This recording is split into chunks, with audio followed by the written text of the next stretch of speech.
Hi, I'm Skylar. If you'd like to make a bunch of different emoticons using Google Chat, you might want to install the new Google Hangouts extension if you're using Chrome. So you could just do a search for Hangouts extension. It's right there at the top. And you'll find it here. It's in the Chrome Web Store. So install this by clicking the button up here.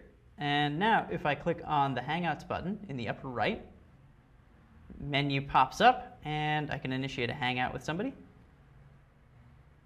And right down here in the lower left, I see the emoticon button. Click that and I've got a whole lot of different things to choose from. We'll pick the puppy and send that to Zach. There you have it, how to add different emoticons to Google Chat. Thanks for watching. I'm Skylar.